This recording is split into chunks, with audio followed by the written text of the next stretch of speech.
Okay, so we're going to call this live now. So, welcome to the Friday, March 11th version or edition of Boom with Bob, our bi weekly um, live stream broadcast from 12 Eastern to 1400 hours Eastern. Um, the point of this is, as I've said last time, is an informal, which is reflected by my lack of preparation, but an informal opportunity for us to get together and talk about past podcasts, to introduce other very interesting people with interesting ideas, and to generally talk about and promote the mission behind um, the Boom podcast series.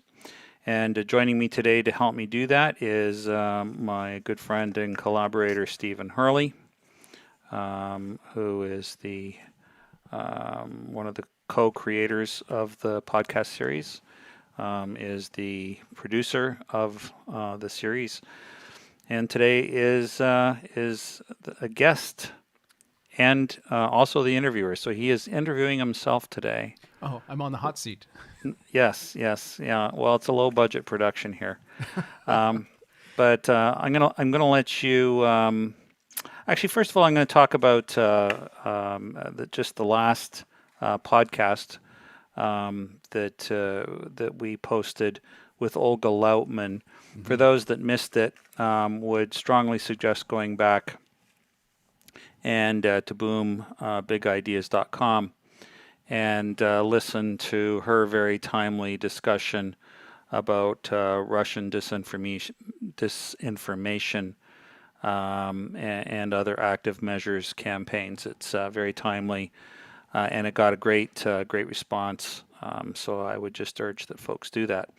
And so back to the present moment, and Mr. Hurley, um, how about you introduce yourself in a way that I did not do in the podcast? Right, right. And I just want to say that it is low budget here.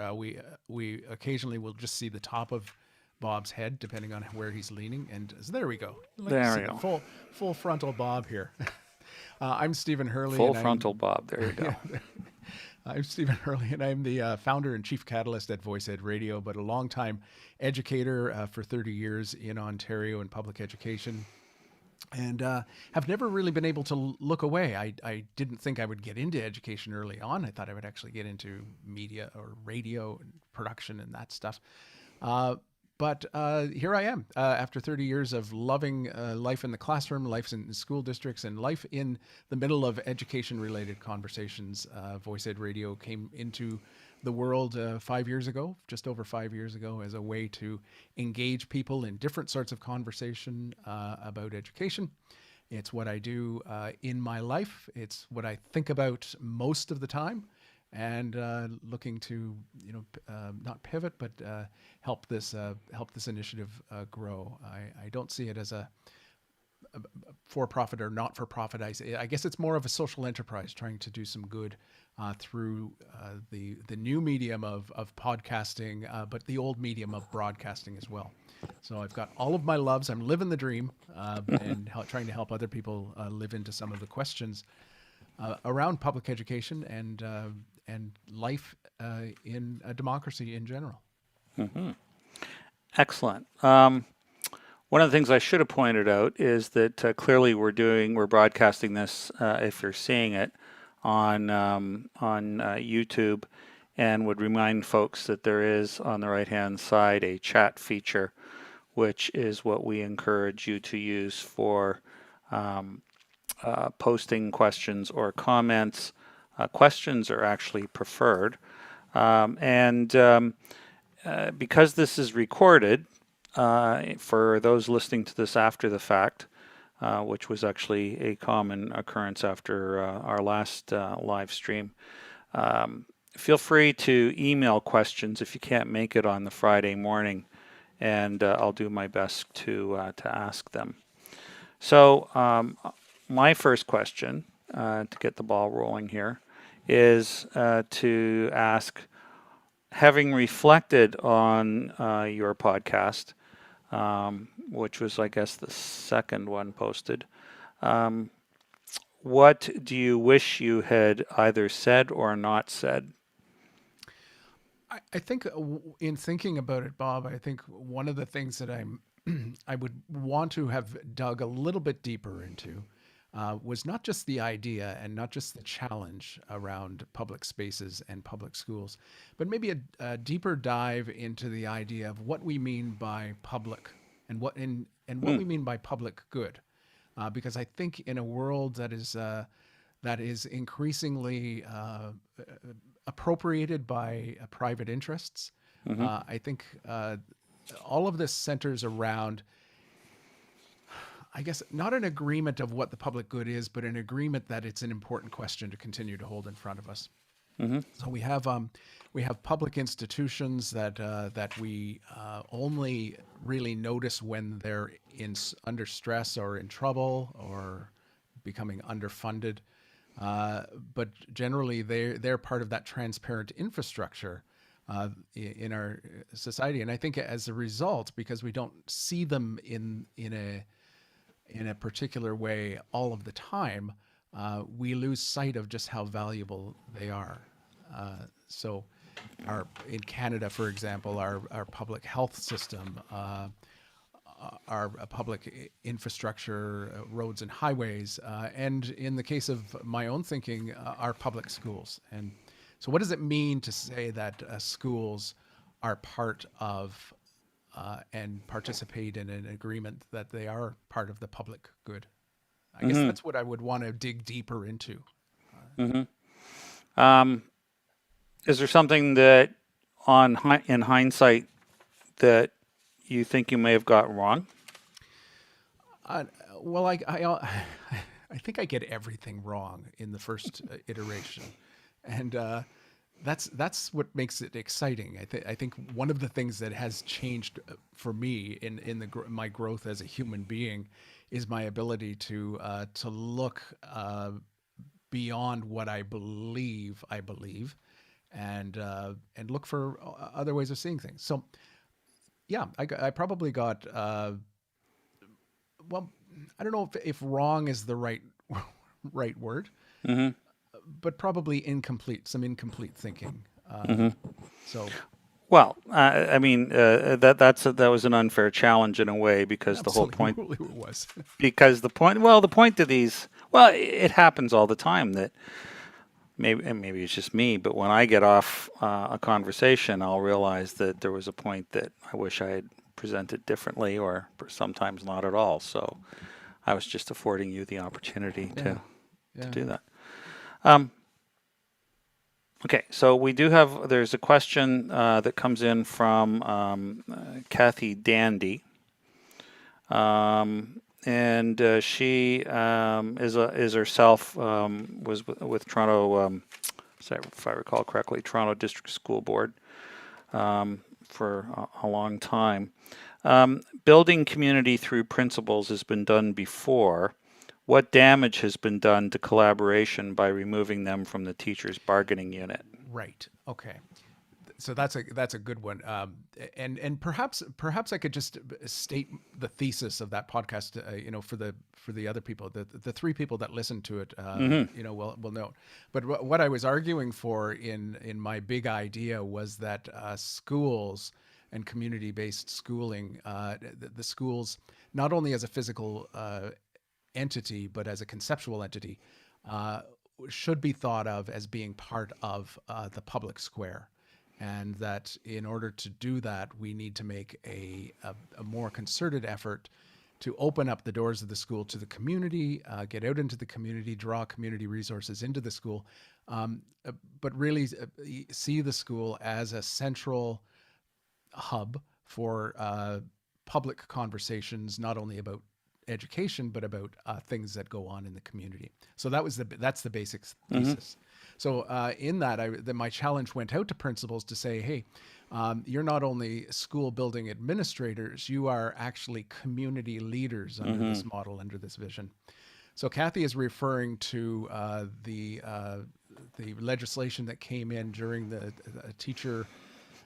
I don't know whether it was a strike or I think it was a strike. It was a 2-week, 3-week strike back in the days of Mike Harris, when Mike Harris was premier here in Ontario. And I think it was a little embarrassing for the government to see that the leaders of their schools were not really on the side of the government, but were on the side of the teachers, because they were part of the teachers union. Mm-hmm. And so the legislation that came in as the result was that principals, when you become a vice principal or principal, you are no longer part of the teachers union, and therefore you become management and have to align with the principles the government is setting out. So, Mm-hmm. and that was so that schools could remain at least personed by Mm-hmm. an administrator during those times. But Kathy's right. It has caused a lot of stress on the relationships within schools, and to a certain extent to the relationships outside of schools, because I think implicit in that mandate or that legislation was the idea that, okay, schools, as principals, you are actually managers. You're more Mm-hmm. management than you are leaders, and that's a subtle and probably nuanced argument, uh, and some people may push back on that. But I think that's what happened, and so I think what we saw was principals kind of turning in on not on themselves, but on their schools, and I think that has taken its toll. I think it's still possible for a progressive and forward-thinking principal to step outside that. Um, we have a couple of examples here in Toronto where principals actually were considered and are considered the glue of the community. Well, how did they do that? And I think, and also not only how did they do that from a kind of an idiosyncratic point of view, their personality, but what conditions are in place that allow for principals to step outside the building and become community advocates and community leaders? Now, I think this in some respects would be an implicit follow through from Kathy's question, but where are teachers in this process? And this is something I didn't really push as much as on reflection I should have in our discussion. To what extent are teachers a lubricant for this process, or are they inhibitor? If you I can don't. make a generalization. In terms of reaching out to the community, Yeah. they do it every day, be, by virtue of the fact that they have half of the family in their classroom. They have a good portion of the community in that school. Here in Milton, where I live, most of the schools are home to upwards of 1,000 students at elementary, and Hmm. double that at secondary. So you've got a lot of kids there, and they are part of the community. They aren't hangers on.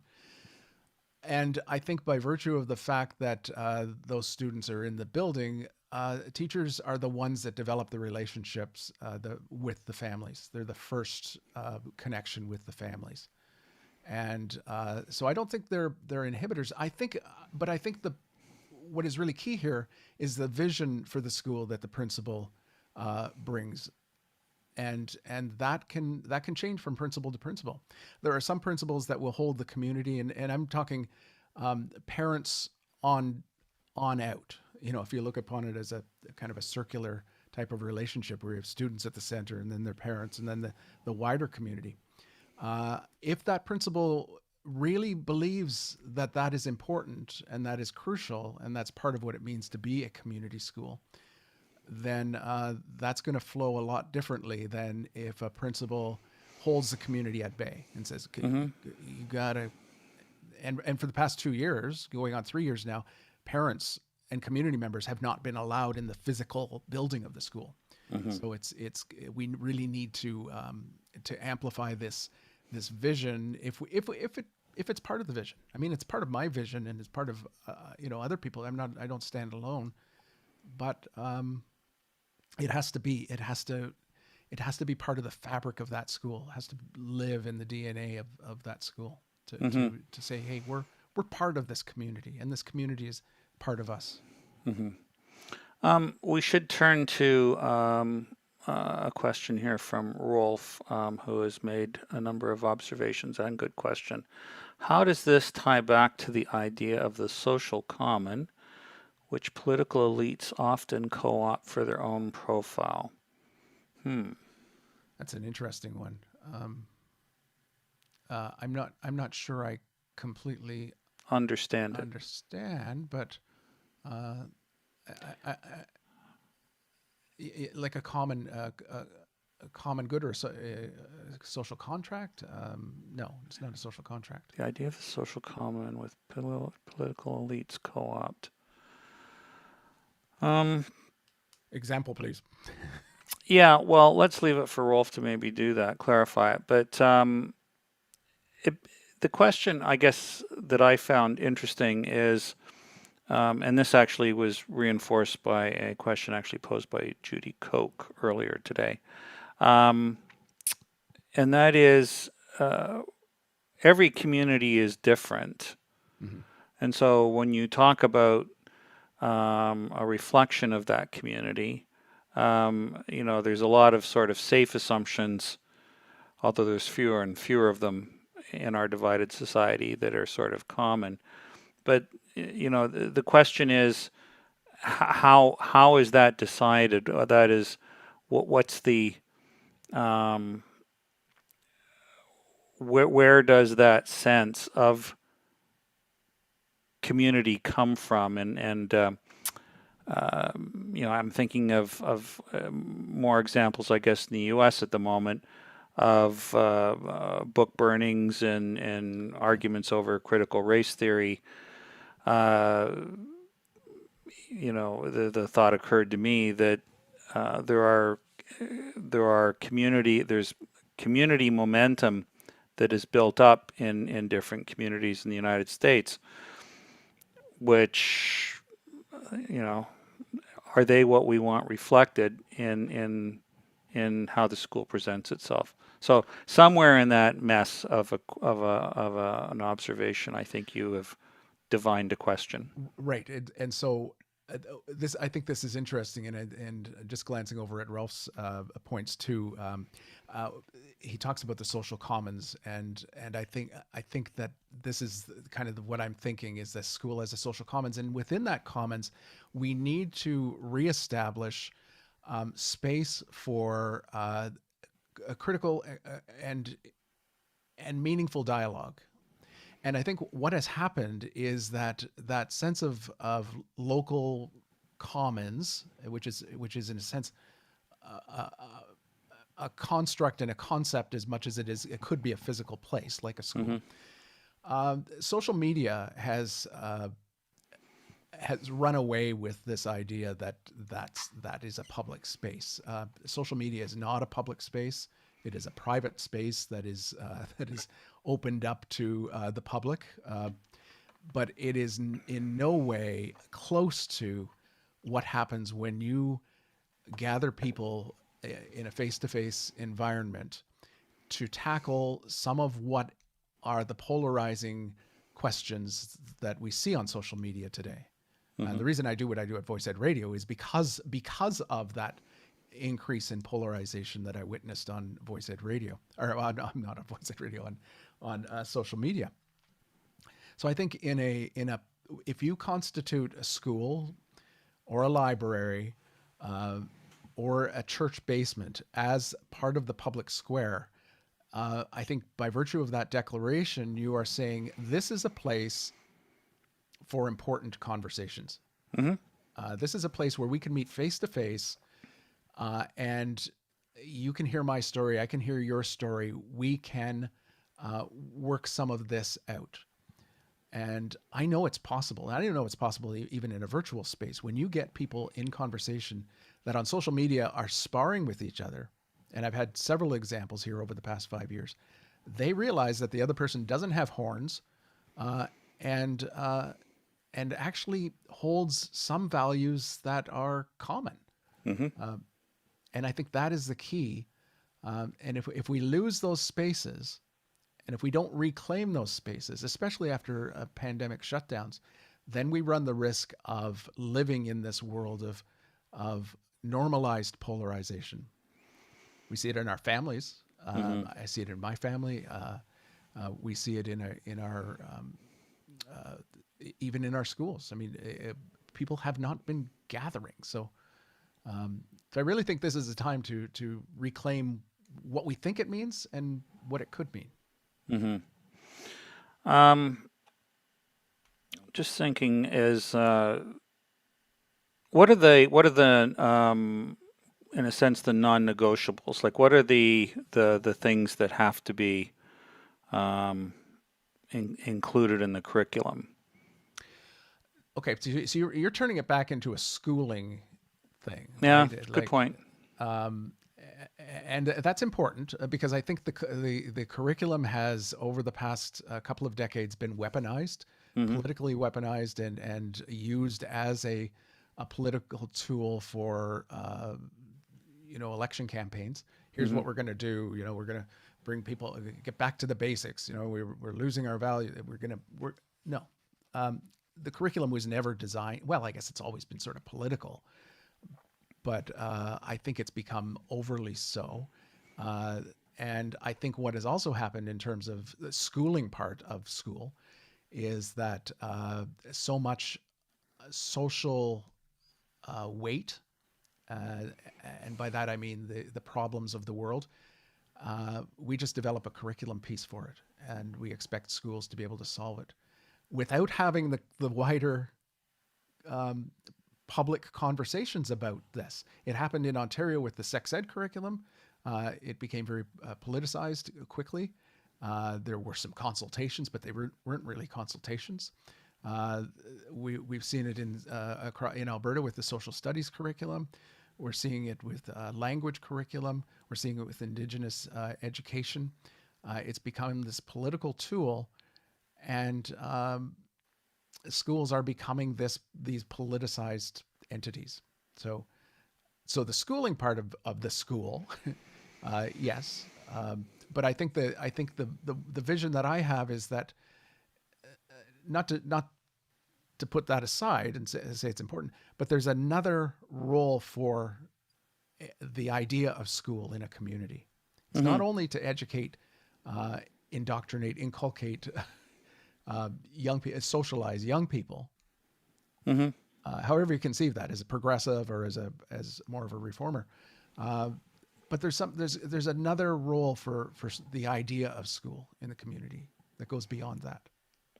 Yeah, I guess where I was going was uh, probably less on schooling, but I look at it simplistically in some respects as reconnecting the school with the community. There's all these institutions within the community, the town hall, the library, there's businesses, there's nonprofit organizations, and what I hear and what resonated with your thesis was how do you take that fabric that the elements of your local community and reconnect or connect, I guess, the students into those. Not, I think, as you pointed out in the pre-brief discussion we had, it's not about a field trip for 2 hours once a year to town hall, but why isn't that a much, much, much more common phenomena? Why isn't there more of a connection with counselors or with, um, Trustees. yeah, Yeah, yeah. so do you want to run with that for a bit? Yeah, I think I think I look at it as kind of an inside out relationship. So we want to open up the doors of the schoolhouse to allow kids and teachers access to the community. Not only something is walking around the community and taking a look, but also participating in the other parts of the dynamic of that community. But we also want to make sure that the community is welcome to come into the school because it is their school. I Mm-hmm. mean, this is a public good. As Rolf says, it's part of the social commons. But over the years, through security cameras and signs on doors saying report to the office. And there are some security issues that, Mm-hmm. we need to be aware of. But when I began teaching, it was not unusual for me to open the classroom door at 3:30 and find a group of parents waiting to pick up their kids or talk to me or yell at me or whatever, Mm-hmm. It was not unusual on a Thursday in our elementary school when I began teaching to walk in after recess and smell hot dogs cooking.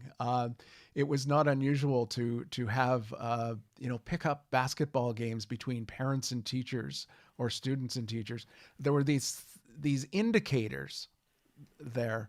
They weren't programmed. They were indicators that there was something, there was a life in this school that involved the community, and the community knew that. Mm-hmm. And now the indicators are, yeah, you have your pizza days on Friday, but that's delivered by Domino's or 2 for 1.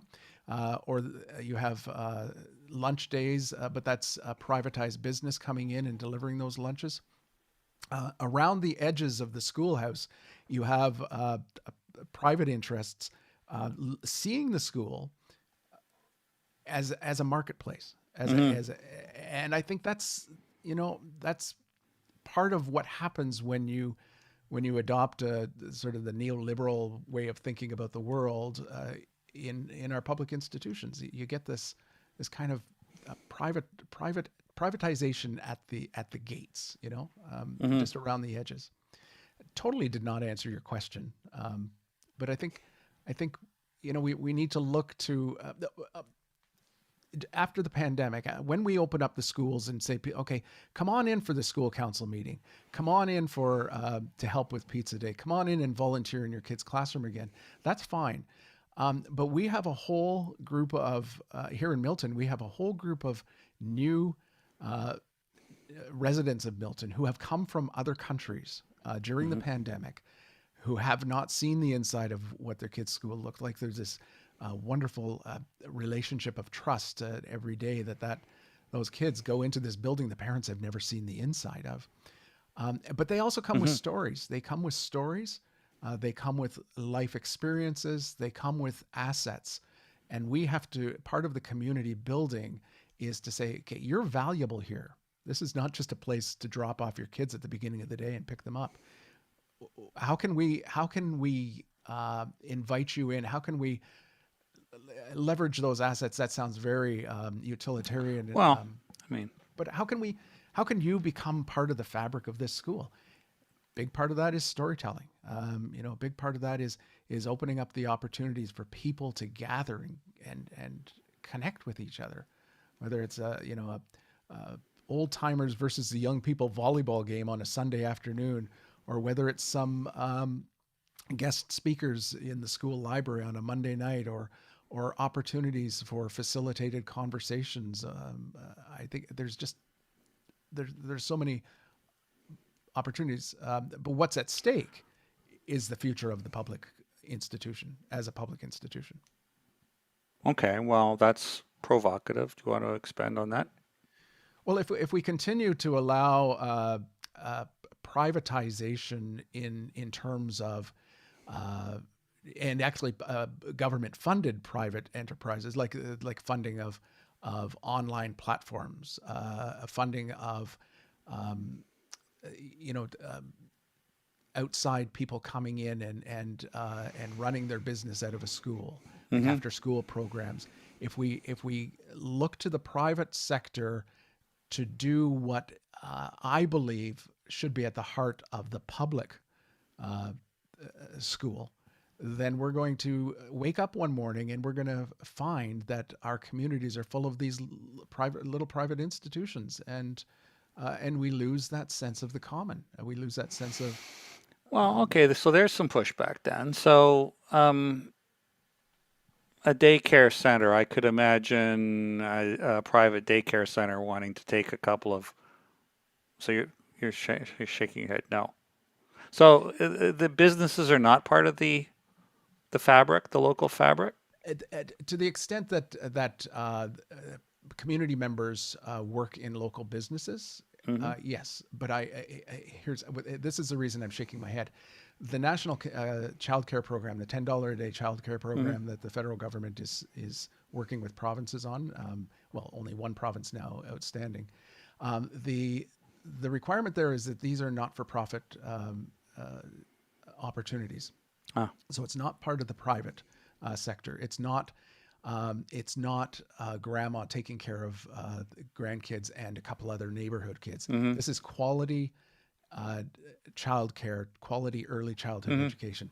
It has to be it has to be public. It has to be not for profit. It cannot be for profit uh, in public education. That's a major one. Hmm. But the YMCA running a daycare in a school, yeah. Okay. Okay. A Coca-Cola, no. No. Okay. You've convinced me. No, I don't think I have. I don't know if I've convinced myself, but I really feel passionate about it. No, Um, no, no, no. I mean that makes sense. Um, now, Rolf asked a question here that I think is one that I understand and is a good one. How do we create the dialogue that is not controlled? Now he's talking about social media companies and politicians, but I mean it begs the question to me: who nurtures this dialogue? The dialogue that's required to um, um, that has the consequence of principals as community leaders. Like, how does that get done? well, I think some of it gets done by the personality of the school leader themselves. So you will find exemplary leaders who are already doing this. Uh, so some of it bubbles up from the vision of individuals, but I think at some point there has to be a recognition that policy tools that allow for this, that encourage this, that actually require this, and measure it, and hold the school accountable for it, have to be put in place. And we have policy measures for everything from the way that bathrooms are cleaned during the day to test scores. There are policy things in place. So it does come from it. I think it comes from both ends, and it comes from the way we train and educate school leaders. It comes from the way we train and educate teachers and other people that work in schools. So it's I don't think it's a linear approach. I think it's a very networked approach, and but we also have to engage the research on it. We have to engage the scholarship community, uh, and there are some very important research, longitudinal research studies being done on this in communities, and we need to amplify that research and fund more of it, and say, okay, Mm. what are the effects if this type of policy is in place? What happens to the community? What happens to the kids in that community? And not only what happens to them on Monday, but what happens to them one day, one day in the future. There's a heck of a lot of talk now about mental health and wellness on the part of, on the students Hmm. and staff. How does this more connected approach, more integrated approach affect that? Um, I think we need the research, we need the evidence, and then we need to listen to the evidence, and use that to inform policy. Hmm. Now, to be explicit in that case, you're when we're talking an example of mental health or just plain health of integrating perhaps some health resources into the school, just so that we're kind of clear about the kinds of things we're talking about. Yeah, and here in Ontario, School Mental Health Ontario is very active and has a number of resources and a podcast that Voice Ed Radio is producing to draw attention to those resources. And I think it's important, and Judy in the chat has mentioned this. Uh, it, it it doesn't. This is not one more thing to put on anyone's plate. I think Mm. it's a vision that could open up who gets to be in the school, who gets to call the school home. So if you have community workers in the school, or in the community, why not give them office space in your school? If you have healthcare workers in your community, why not give them office space in the school? It's a chance to weave in, uh, and you talked about daycare, but what about connections with our seniors in the community as well? Yeah, I like that when we were talking in the pre-brief. Yeah, it's and what about in Toronto? There is a public-private partnership that is driving me crazy because I don't know how it's going to turn out. But the Toronto District School Board is leasing space in a new condo development on the waterfront, Hmm. and they're going to build a vertical school. So the top floor of the condo building is going to be a school, but it is the school is a guest in that corporate structure and infrastructure.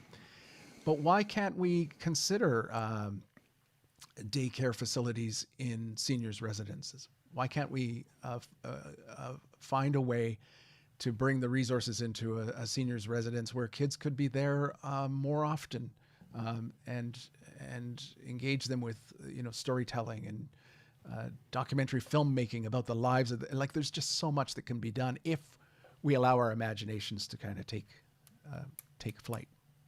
Well, and it just seems almost, I mean, this happens on an ad hoc basis, but it's the power of bringing in senior citizens as mentors or coaching buddies. I mean, providing different perspectives on a lot of subjects, or actual support on a lot of subjects. Um, what are you've spoken before about some examples? Are there and you don't so much need to name names, but is there what are the what are the examples that inspire you and think we should look at as models for what you're talking about?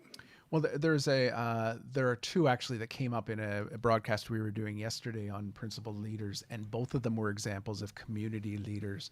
And one was Ms. Ma. I forget her first name, but she was a principal. She just passed away last year in the Scarborough area. And she was the one that the counselor, the city councilor said she was the glue of the community. She really held the community together. And the other was the principal of Thorncliffe Park Public School in Toronto, in a school that has the highest number of new Canadians, immigrant families, Hmm. highest diversity in terms of language. That principal was able to go out and become part of the community, and take staff on walks around the community to really look at what that was all about.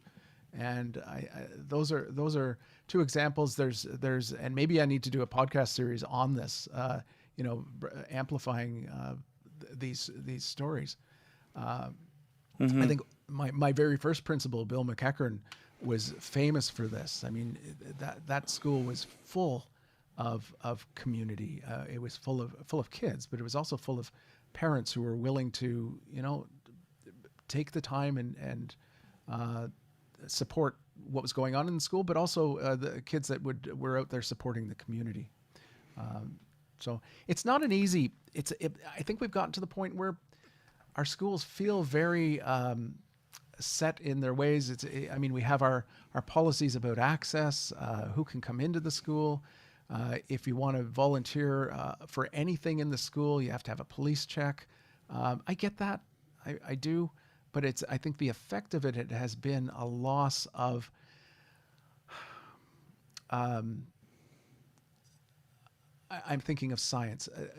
The porous membranes of the schoolhouse walls need to be a little more porous than they are right now. Right now, you go around. Schools are pretty well locked down. They're a fortress, Hmm. and I think we need to take a look at that. So, but it's not just the physicality of the school; it's the idea, the concept of the school as a public good, as I started out with. Well, you've talked in the past about examples where the security concerns were addressed by having different locked off sections or different control zones. I mean, it's really unfortunate that we live in a society that has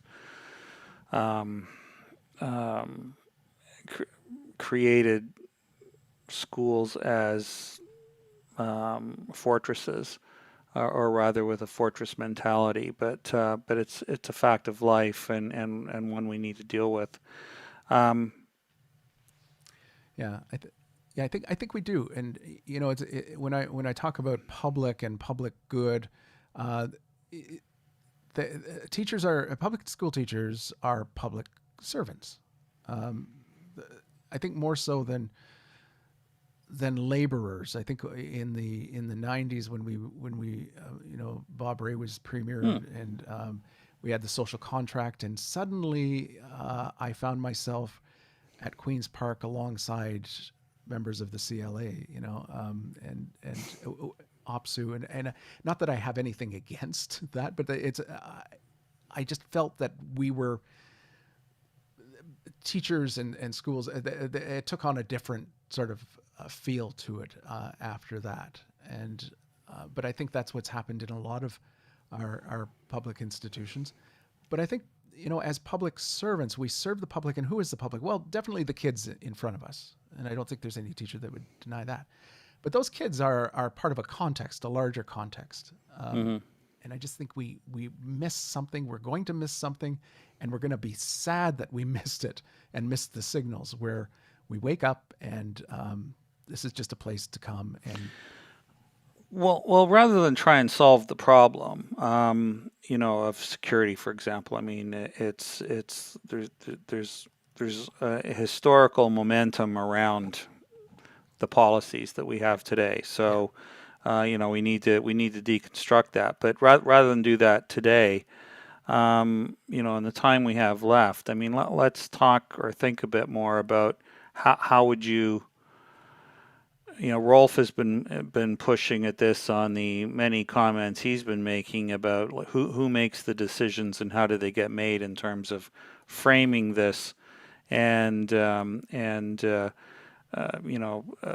take your point that, as in so many things in society, our institutions are at pivot points, and there's a pivot point for education. And your suggestion is that, um, integrating the school much more into the fabric of the community, um, is a precondition for transformation in the school. So if we take that as a given, how do we actually do that? So, on the assumption that we have 10,000 people listening to this one day, again, the question is, how do what can people do? What should they do to try and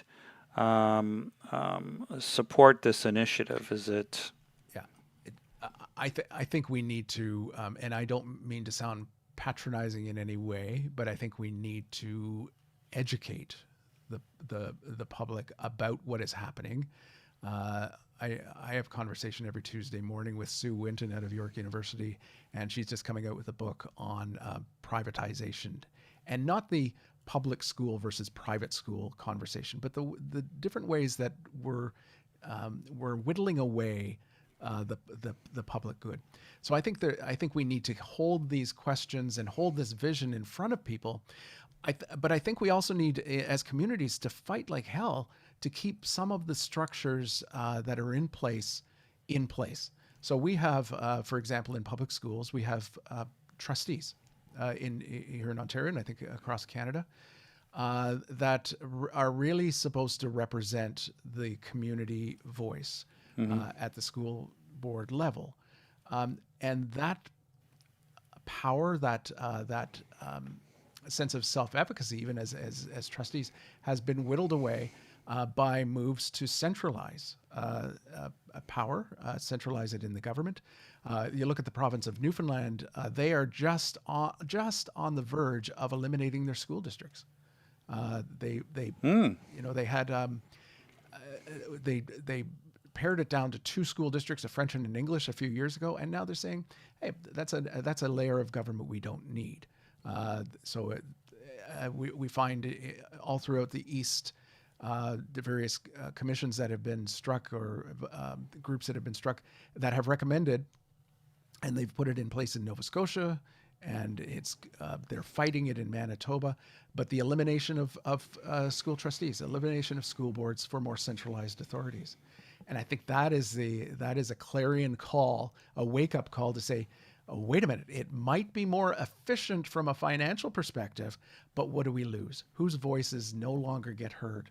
And in a time when we're struggling with issues of equity and justice, we can't afford to lose those local voices. And so I think that fight is one that will at least allow us to keep this conversation going. Just as an example.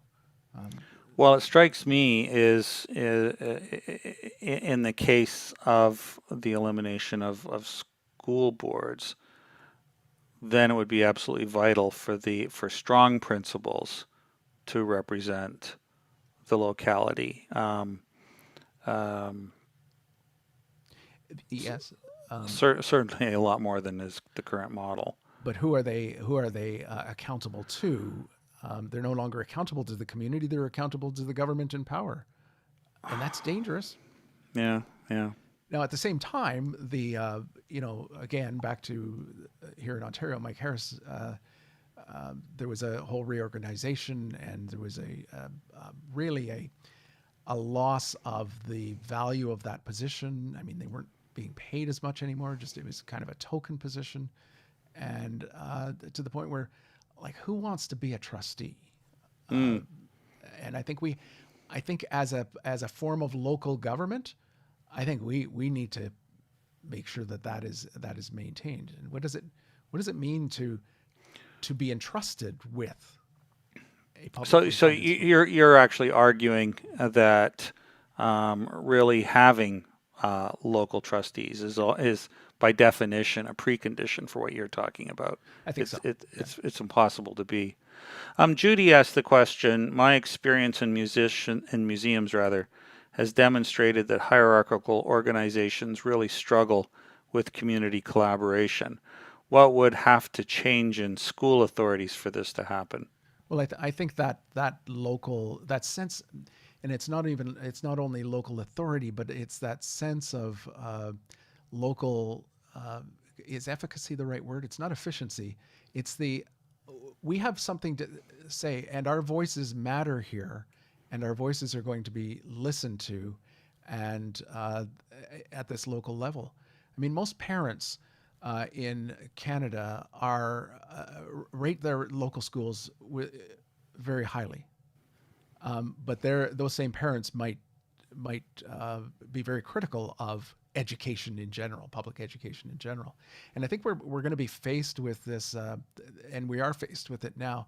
This question about what are schools for? Are they for the benefit of my child, or the benefit of our children? And I think, back to what Judy was saying, that community collaboration is a lot different if you're fighting for your child as opposed to our children. And it sounds kind of Pollyannish, but I think it's at the core of the conversation.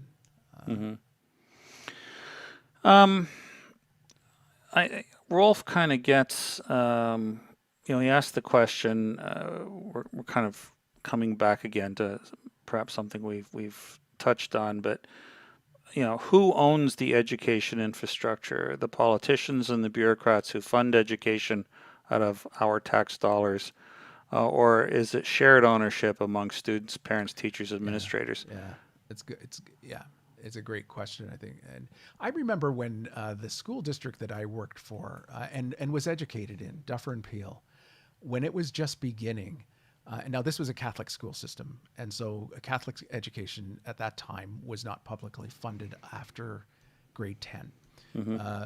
But you had trustees mortgaging their houses to pay for the building of schools, to pay for the infrastructure. It was a time when, it was a time of commitment on the part of communities. And I'm not saying that should happen again, but the question of ownership, I think, has become become kind of diluted. Yeah, we pay in this country through our taxes. We pay for a lot of things, but do we have a sense of ownership in those things? Do we have a sense Mm. of ownership in our public highways? The ones that aren't privately owned. Do we have a sense of ownership in our hospitals? Um, do where do we feel? And that's part of that. I think that's part of that uh, common, social common. I think it's part of that public square. It's we have ownership over this, and you look around your community. Where do you feel you have that ownership? I feel it most. You know where I It's feel an it most? interesting question. I feel it most in our public library Hmm. here in Milton. I walk in there and I say, like I walk in there like I own the place. And what would it be for parents to be able to walk into a school like they own the place? I think Ralph's question is a good one. I'd love to follow up on some thinking with that.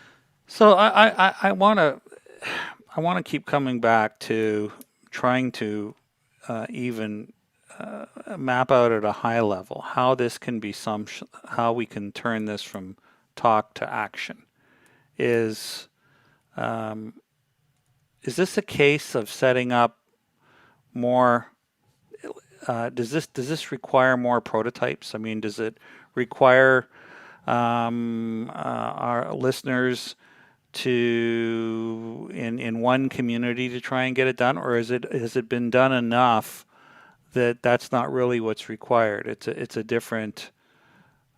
So if somebody gave you $100,000 to Yeah, say, yeah. okay, Stephen, let's make this happen, and let's make it happen in 2 years, off the top of your head, what do we do? What are the kinds of things we do? Well, the first thing we do is we hold a public meeting in the school, Hmm. So we and pick a place, we pick pick a a place, target.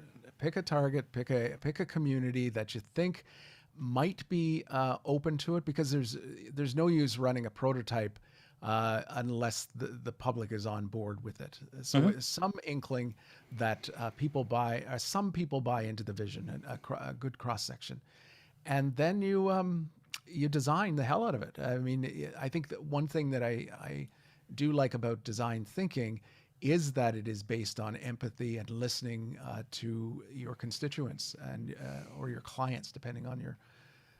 So who is the public here? Who needs to be involved with this? And I think there has to be an immediate sense of public ownership of the prototype. It's and who gets to claim credit for its success, and who gets to be blamed for its failure, or shoulder the burden of that. So I think again, kind of to Rolf's point. So in this scenario, um, it would be a third party group, us, identifying a school.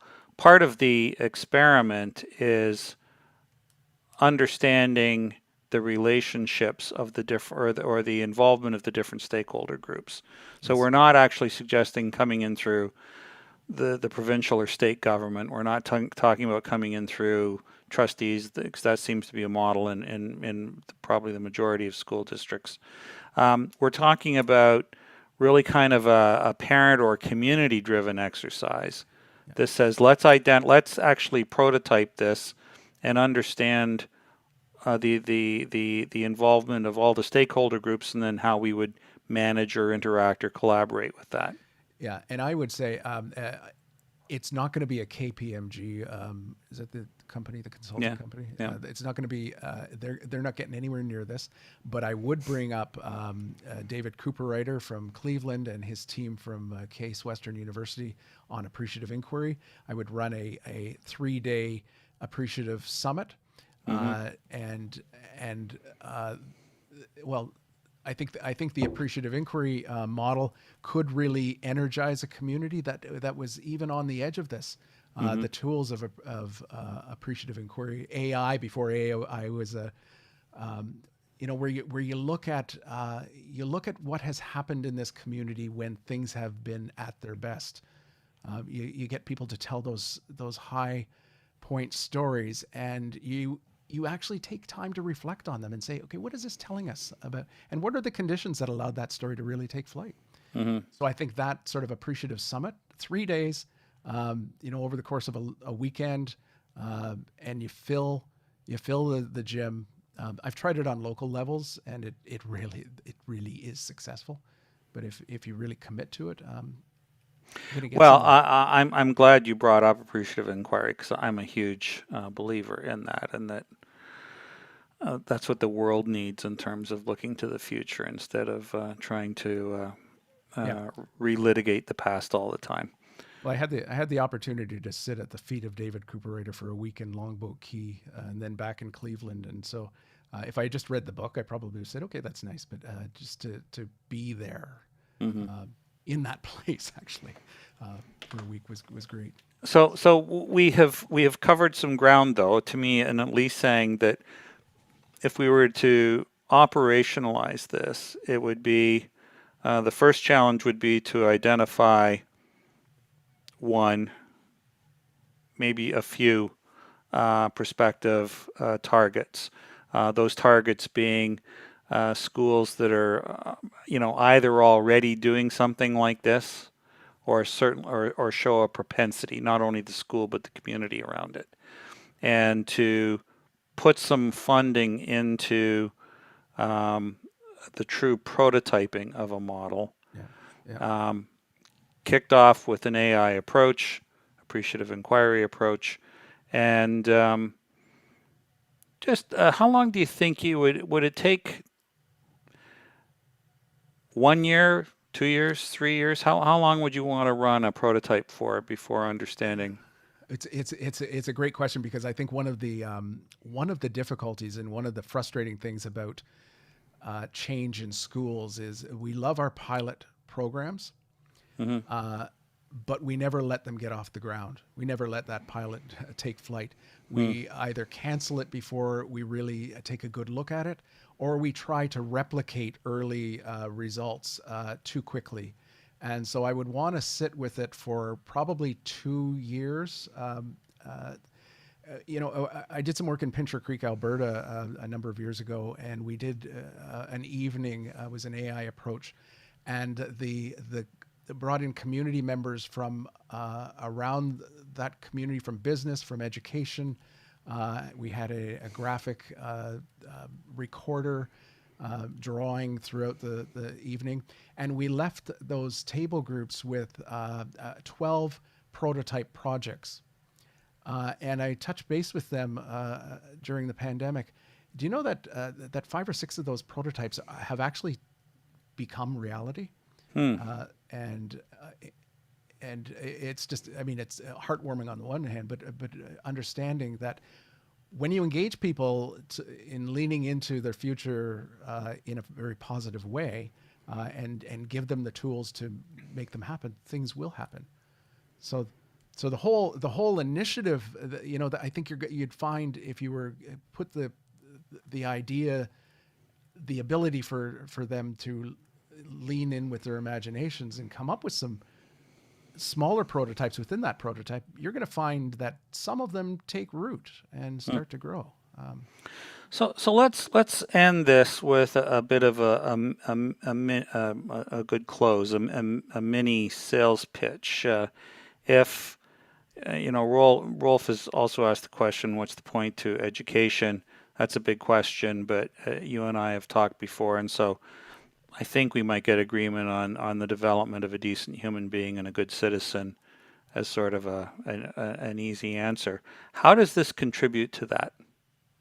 If Stephen Hurley is successful 10 years from now, the majority of schools are have swung to a community commons model.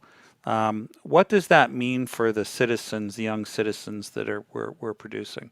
I think they become rooted in a community. They become rooted in the experience of community. They may not stay in that community, but they're going to bring with them, when they leave, a vision for what community can be like.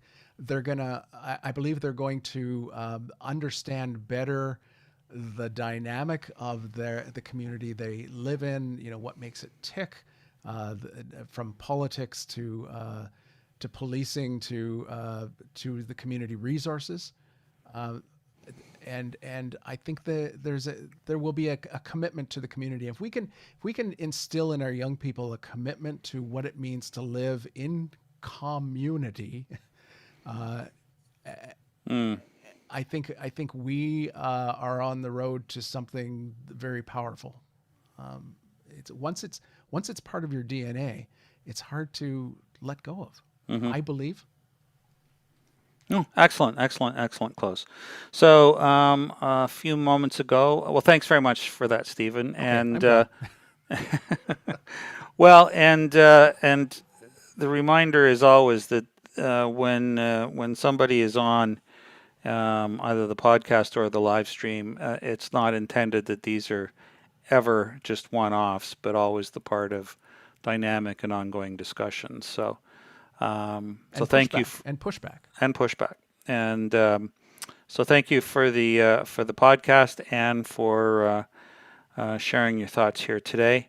And I heard a while ago that we were joined by our next up, although I don't see him, Perry, I Perry. do, I do. He's right there. He's got a great microphone in front of him.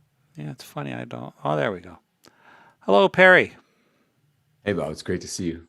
Good to And see you. same to you. Um, folks, we have Perry Gladstone joining us. Long time now, I guess last 4 years, 5 years. A friend of Lex. A reasonably well frequent participant in the different things that Lex did, and has done some really interesting work that we're going to hear more about today. And Stephen's going to be staying on to join me in listening to Perry, but also asking some more intelligent questions than I probably otherwise would. So, Perry, do you want to introduce yourself? Yeah, thanks. And I appreciate the opportunity to be part of the conversation. So Oh, pleased our to be here. pleasure. Well, let's see. I serve as an executive coach and advisor to entrepreneurs and organizations, C-level people around the world. And that is my current practice. Prior to that, I have started a number of different businesses in the action sports, media, entertainment industries. And for the last 7 years, I recently moved back to Canada. For the last 7 years, I've been living full-time in Costa Rica in the southern part of the country, where I was heavily involved in community development from, boy, you name it. I ran the Chamber of Tourism and Commerce for a number of years. I worked with community security with the different police forces as an advisor, and a dozen other projects, which culminated in the creation of the Fundación Somos, a community development foundation, which is still running without me, and actually quite well without me. So that's a little bit of it right there. Yeah. Okay. Good. And we kind of reconnected around the whole big idea concept, and there's a thesis that you've been working on for some time. You shared that in a very good video with Lex several years ago, 3-4 years ago, I guess now. But what is the thesis that you're putting out there today for us to chew on? Well, I thought today we could talk about maybe, one part of it, because I want to make sure it's digestible. But the philosophy is that we really need to be our own heroes. And I think that this jives very well with what Lex was about, what Boom is about. And as you've articulated very clearly a number of times, that we have a responsibility to fix the problems that we created. And I subscribe to that. And I think that the prevailing attitude, let's say, generally speaking, for the Gen X and the boomers, was really a whatever it takes kind of attitude. And I think that what we are seeing now is the result of that whatever it takes has consequence. Sometimes it's absolutely appropriate, and of course it's contextual, but we also used that attitude to hoard power and to, and resources.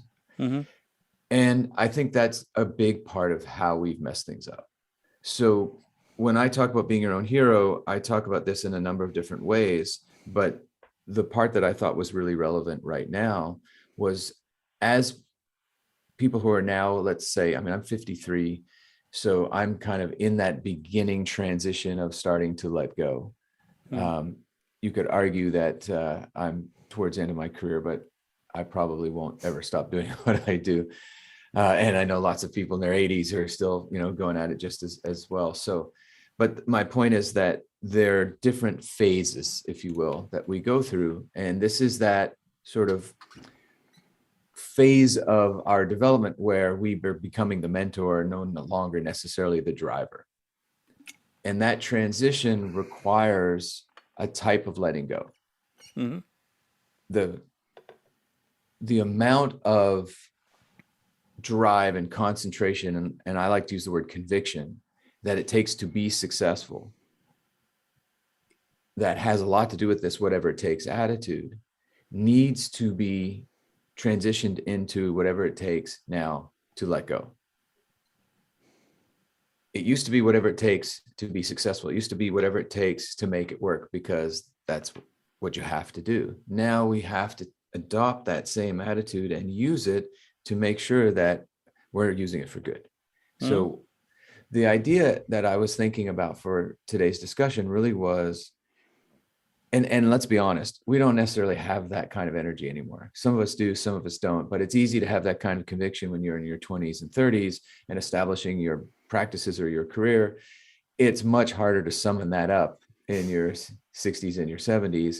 Mm-hmm. I'm 53. I've got a 4-year-old kid. I don't know how I make it through the day. Starting when I did is maybe not the best idea out there. And so, being, like I said, we want to be realistic about this. I'm not always going to be able to do whatever it takes anymore, the way I did in the past. So in some cases, yes. And in some cases, no. And when the answer is no, if we really do want to apply ourselves to solving problems, to making the world a better place, we have the things we did whatever it took for still at our disposal in many ways. Mm-hmm. And so my thought here, and I guess a bit of a challenge, if you will, is to be able to say, what have you done, whatever it takes for, that you're willing now to let go of, and or repurpose, and or transition, and or teach somebody else to do. And I think it's easy to say, and a lot of us talk about how we do that, but I think the reality is most of us don't. We leave those things in place. We want to make sure that there's something for later. I can't tell you how many people I work with who are very successful. I generally specialize in working with successful entrepreneurs and leaders. And I've had umpteen conversations in and around, but I just need another $10 million. I just need another, whatever. And really? Do you really need that? Well, what if, and the what if is that big sort of thing that ends up causing inaction.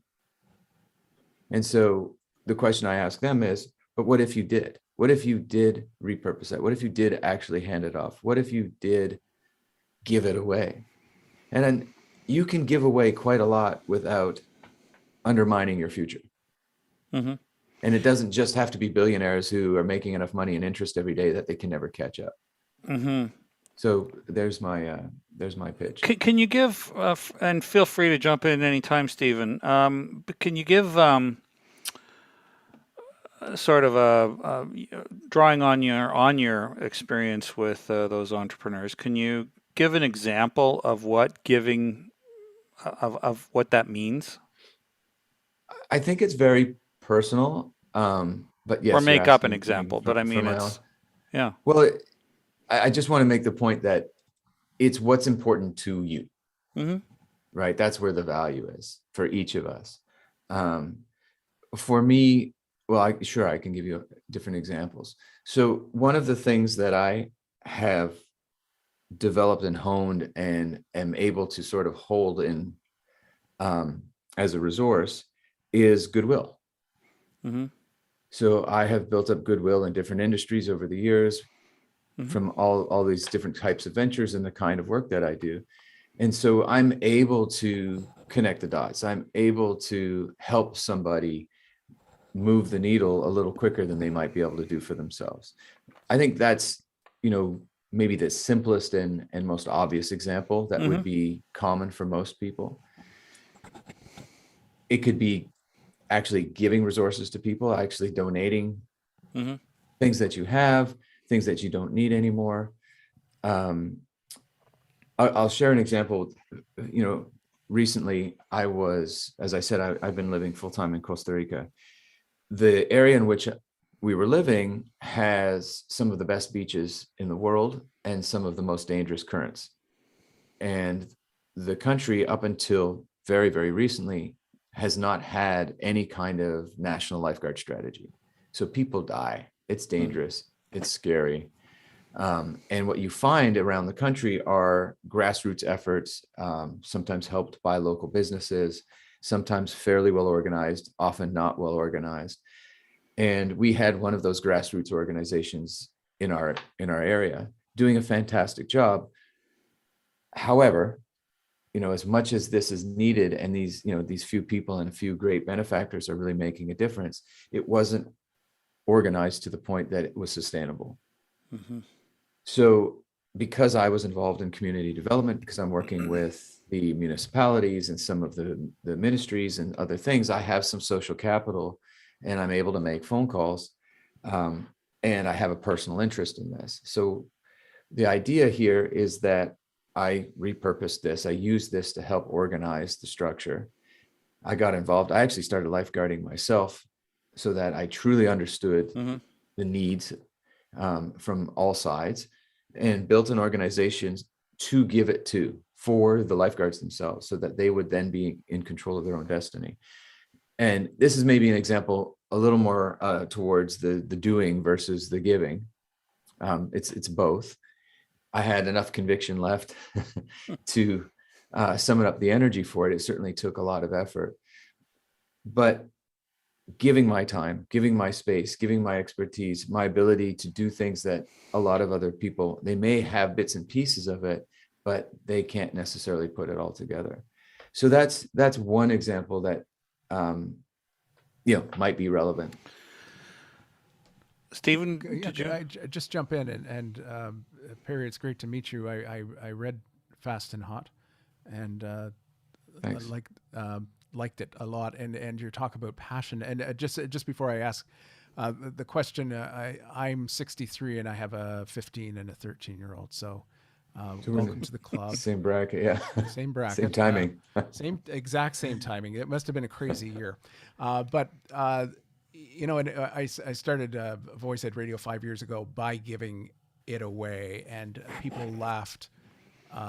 That's not a business model. Well, no, it's not a business model, but it's a passion model. It's how can I get to do what I Mm. really want to be doing at this stage in my life, and I don't care. I mean, it didn't matter to me that people paid, and now they are 5 years later. But I Mhm. want you begin that book Fast and Hot with talking about passion, and I wanted to maybe to hear you talk about how that is at the heart of giving it Sure. away, and yeah. Yeah. Thanks for the reference. So, passion was the buzzword for a number of years, and it's kind of moved on to purpose and why now. But Yeah, yeah. that said, I believe that when we are able to find the intersection of what we're passionate about and what other people are passionate about, that's where the magic happens. And that is really the core idea here. If you are able to clearly articulate what you truly care about, and you're able to listen to hear that from other people, and as I said, you can find that point where they intersect, that's where all of the opportunity is. This is when you have a chance to really develop dialogue, to really develop community, to the points that you were talking about earlier. And it has to be, and this is where people take ownership. So it really is, I mean, the short answer is it's about the intersection, about where these two passion points meet. And passion, I mean, you go back to the original Latin word, there, it also means suffering, the word passion. And It it that is important, I think. it does, and I mean, that's That's an a very good excellent point. point. Yeah. I was doing a keynote a number of years ago, and I was talking about this idea and sharing this premise and using the word passion. And shortly after I finished, a woman came over to me and she was in tears. And I thought, wow, I really moved the room. This is great. um, and she said, what if I don't know what I'm passionate about? And I realized in that moment that that's an assumption we can't make. The point that I think that I get out of what you just said is when we actually understand what that means, it is where the suffering is. You don't suffer if you don't care. Right. Right. So passion isn't this fully developed, oh, I want to be this, or I want to work on the beach, or whatever those are great ideas, but the passion is about what you can't live without, Right. what you're not willing to suffer for. Right. And this is why I say, what did you do whatever it took for? Because it doesn't have to be what you're willing to do whatever it takes for. Again, that passion is still there. It's still in the bank somewhere. Yeah, that's a good point. And just one more question, Bob. In terms of young people, and you'll watch your 4-year-old grow into 14 and 24 and whatnot, Or How do you, 31. or 31. How do you encourage people to dig deeper into what they think they're passionate about, and maybe say, okay, maybe it's not dolphins, but maybe it's something else. So this is really the heart of the work that I do with my clients today, and has been now, for over a decade. And I think of this in terms of very similarly, the thing that you can't do without. And in this context, it's the thing you can't help but do. Mm-hmm. We are wired a particular way. It's a combination of nature and nurture, and you can start by digging into your origin stories and all of that. But we are here for a very specific purpose, each of us, because there's no reason to have this many of us otherwise. And I like to sort of describe this. If we picked you up and dropped you anywhere in the world, you would do what you do. What I can't help but do is see the better version of things. Now, that's objective. That's subjective. Pardon me. Yeah. It's totally subjective. And it may or may not be true, in fact, but I believe that I see a better version of things, and I can't help but see it. I see it everywhere I go. I joke it's like having X-ray glasses, but instead of seeing your underwear, I see the best version of you or your project or your thing. So this is the thing I can't help but do. And if I am able to understand that and how it actually works, so let's call that the why or the passion part. But then the next level of this, the next step, is to figure out how exactly it works. And in a neutral context, in any place. So by going back and looking at your life stories and scenarios and the way in which you've done things, and you talked about appreciative inquiry. I'm a huge fan of this methodology because understanding things at their best is the way to break it down, is the way to get to that heart of all of this. So doing this kind of work and this kind of exercise then sets you up to be able to say, oh, this is what I do. This is what I can't help but do. And now I can apply it everywhere, anywhere, and everywhere. So this is part of the way in which whatever you did before, you did whatever it took. You still have this gift. You still have this way of going through the world. And so that can be applied, and it should be applied. And this is how we get back to fixing things. This is how we get back to transitioning from the doer to the mentor. This is how we start to actually freely let go.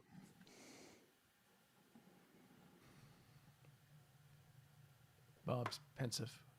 No, I mean, it's the reason that it might sound a little fluffy. I'm sorry, but to interrupt you, Bob. I said, yeah. No, actually, the point in sort of taking the Lex value proposition and focusing it against boom Xers, is just sort of the simple recognition on my part or observation that um, to use in some respects an inappropriate word, but the power within our society rested with boom Xers. It's a product of wealth. It's a product of experience. Um, Hmm. it's a huge product of connection, just all the connections we have, um, and uh, and clearly there has to be, or there is not, but there needs to be a more purposeful um, preparation of the next generations, the succeeding generations. I mean, Hmm. it's it seems that through human history that each generation at some point kind of just sort of you know um, wipes their hands off and say, okay, well, we've done our bit. It's really up to you. Um, this is each generation, certainly in recent human history, has been in a sense stronger. That doesn't really seem the case now. That um, uh, following the boom Xers, um, I mean, all the easily observed things when we were younger or starting out, easier getting jobs, easier getting higher paid jobs, easier having home ownership. There's all sorts of metrics that are just much harder now. What I like about your proposition is that it strikes me as as not fluffy. It's a pretty practical. I don't want to diminish it, but a sort of an audit technique, self-audit. How do you examine yourself? How do you reflect on what you have? And it's interesting. One of the things we found with Lex is a lot of people, in a sense, who were very passionate, weren't quite sure what they were passionate about. They couldn't actually articulate Hmm. the specific. Whereas if you could say to them, "What got you here? What are the attributes?" Um, I'm using different language than you, but I think it's the same thing. What are the different attributes that got you here? How do you use those attributes in turn? Hmm. Um, and actually, I like your concept of, in a sense, you didn't say this, and I'm not sure you would, but it does amount to a giving back, but I don't know that it's a big giving back, it's letting go. It's and one of the things that increasingly, as I've spent more time thinking about just the challenge to boom Xers, the more I am convinced it's constructive letting go. Hmm. It's not cutting the connectors and saying, okay, you're on your own, but it's about a purposeful transition. Um, and I think not only does I think it represent a great opportunity, I think it's an existential requirement. I mean, if we're going to get through the next 10, 15 years, I think we have to do that. I don't disagree with that.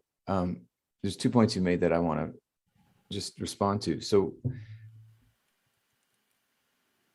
the idea of letting go is critical, but you have to want to do it, right?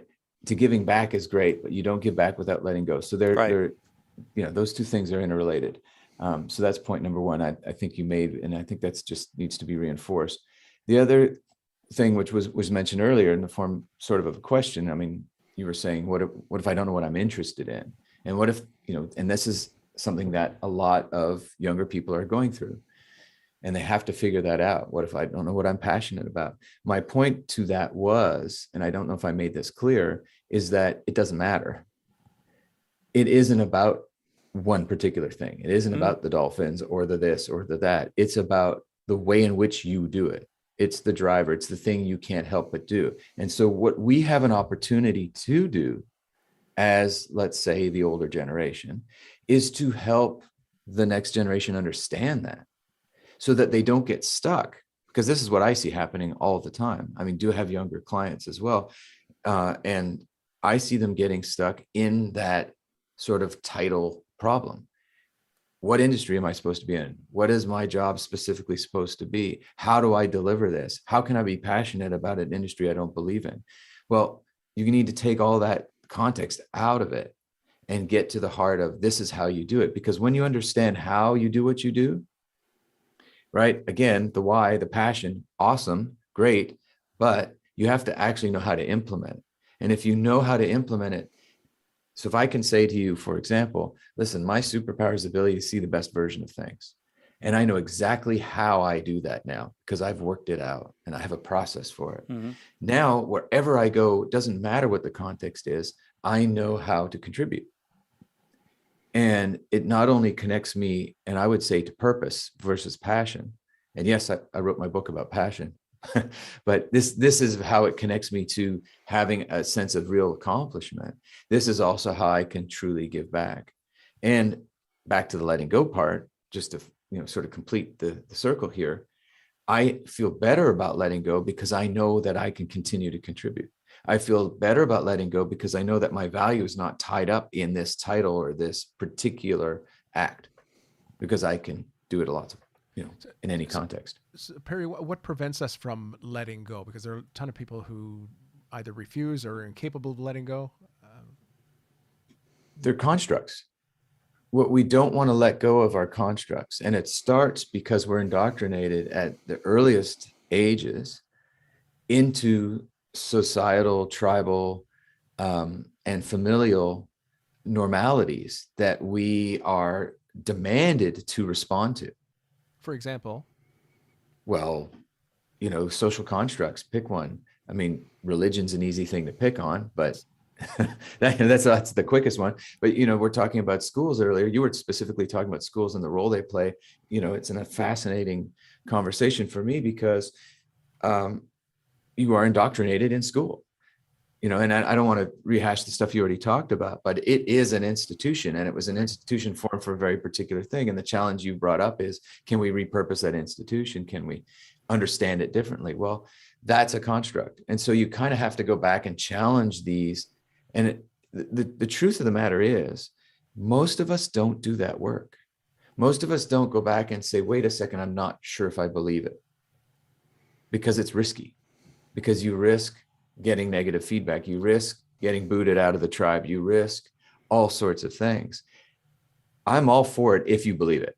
If you go through the process of asking yourself, do I really believe these values, these, let's call them values for just, placeholder purpose. And you go through that practice, you challenge all your beliefs. And at the end, you come out and say, yes, I'm in like I was before. Great. I'm in too.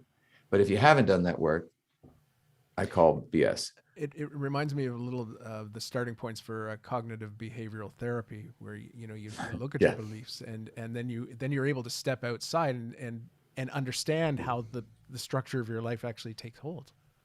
That's a perfect example of it, but harder for someone who hasn't been exposed to that type of structure.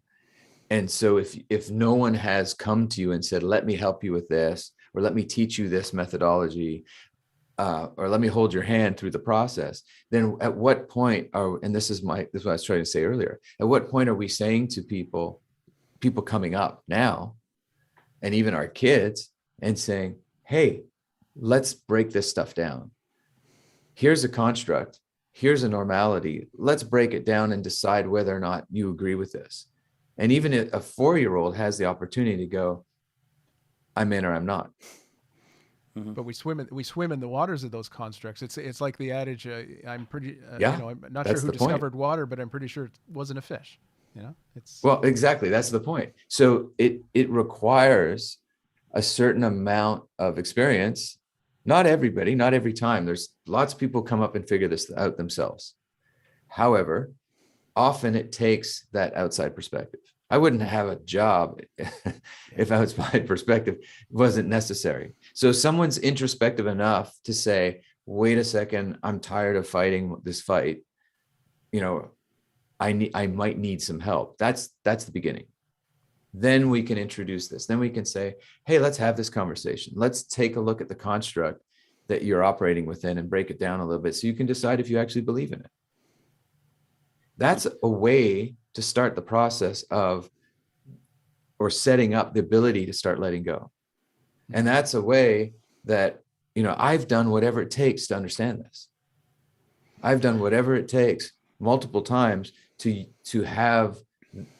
understand how to go through this process. So that means I've got something to give away. So to the person listening to this and saying, I think I understand what Perry is suggesting, what does that individual, what's their roadmap look like if they try and act on what you're saying? What do they do? The first thing to do is to find a way to ask for help. And if that is uncomfortable, then it's to find someone else to have the conversation with. Mm-hmm. So maybe that's the first point. Whom else in my circles am I willing to have this conversation with? To share some of my concerns, to express some of my doubts. Listen, the secret to human beings is that everybody's insecure. Mm-hmm. So sure. Sometimes all it takes is you being the one to start the conversation. And once you start the conversation, you have momentum, you have some validation, you get the acknowledgement that, again, as human beings, we need. And then we can start to say, okay, maybe let's get another voice in here. Maybe let's find someone who's been through this before. Even this thing about passion. Wait a second, this isn't doing it for me. I'm not sure I want to fight this fight every day. Okay, what are the alternatives? Who else is doing it differently? Just that initial curiosity and willingness to engage in the conversation is where it starts. I mean, one of the things about the work we did at Lex was we did a lot of work on what we called local circles, and that was groups of 12 people. Something you and I talked about, and I think probably I never understood to the extent that I should have, strikes me as this is really could be an effect of it's not the DNA, but there's to create a sub-community of 12 truly open, vulnerable, authentic individuals requires the kind of introspection you're talking about here, and in a sense also opportunity for peer support, because the essential starting point that we all need to ask for help. The truth is, especially with young people, they frequently can't afford it, so they have to find that somewhere else too. To your point, you find some like-minded individuals. Kind of the approach you're talking about just strikes me as being a sort of an effective methodology for that kind of introspection and perhaps peer support. Yeah, and there are great organizations offering different kinds of mentorships, and I mean there is structure out there. I would say that as individuals who have some of that perspective to offer, it behooves us to go out and volunteer and put ourselves out there so that we are accessible. Here's another point to that. I find, at least for myself and a lot of the people that I work with, is that we are great at response. I mean, I think this is, again, part of the human condition. We suck at, preparing. We're reactive. It's, that's a whole other discussion that we could get into, but we wouldn't be in the world wouldn't be in the state it's in if we really were willing to anticipate properly. So if we are reactive peoples and we respond to what's in front of us, this is one of the ways to take advantage of what we have to offer. So I started a recently, and this is, mostly for fun, but to keep myself engaged and to build, new relationships and put myself out there. I started a little project just last week where I'm encouraging people to send me their questions about their life and business. And I will post an answer publicly. So, everybody wins. Someone asks a question, they have I want to say the benefit of my experience, but I guess that's really that's the premise, not to be self-aggrandizing, but if they're interested in my answer, then they're interested Yeah, in my yeah, answer. yeah. So, I get something out of it. I get to build my profile up a little bit and, get seen and this kind of stuff. They get an answer, but the place to start gets taken care of. That problem is solved because all I have to do is show up and open my inbox, and I don't have to show up. I just open the inbox and there's a question. And so I can just kind of respond from one thing to the next. As long as the parameters are clear and defined up front, and it's going to serve me the way I want, and I did design it to serve me the way I want, which I just described. Now all I have to do is sit back and respond. So it's actually really easy for me to engage. It's harder to go out and find the right place to mentor and show up the way they have and their rules.